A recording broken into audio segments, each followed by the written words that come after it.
oan sao hàng lâu mừng kha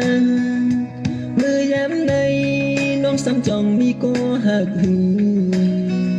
sao non mừng nung cọp trái pi hâu hàng già nà non ẩm hắc lây này cô ya bê trắng nà sao hàng lâu có sau ấy tăng trên tung sao mừng đôi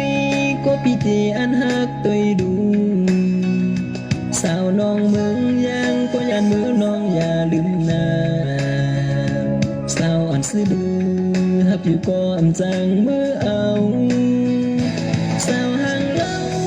có sâu dù vững là dàn hương má có trái pi tì trong cương bay dù chìm mưa phóng trái lấy mưa hót quát đoan mừng còi đơn xì má thương hao sòng có để muôn chấm can sao hàng lâu có sâu dù vững thiên trong xăm tóm hư không mưa ăn hao tư hạt can sao bang sáng xăm hấp dầu xăm khinh chẳng còn quặp mà trái phản hấp dù có âm trang hết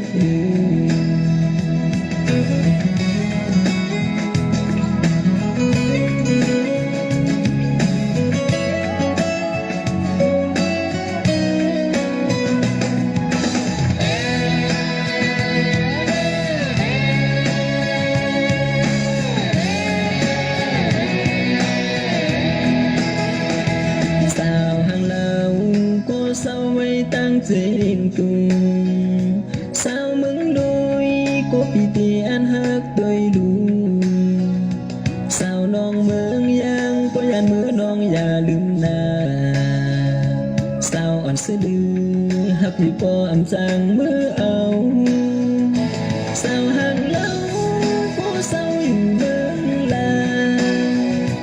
dàn hương má có trái pi tì trong cương bay dù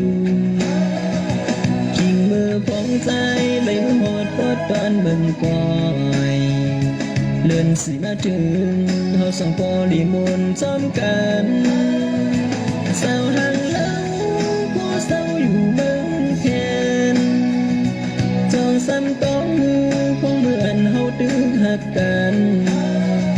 sao bang sáng xăm hắc dầu xăm khinh chẳng còn quặp mà trái phản hấp dù có âm trang hết đủ sao hàng lâu có sâu dù vững là nhàn hương má có trái pi tì trong cương bay dù chìm mưa phóng trái đầy mưa hót quát đoan mừng còi lươn xì má trường hao sòng có đi muôn chấm can sao hàng lâu có sâu dù vững khen trong xăm tóm hư không mưa ăn hao tư hạt can sao bang sáng xăm hấp dầu xăm khinh chẳng còn quặp mà trái phản hấp dù con trang hết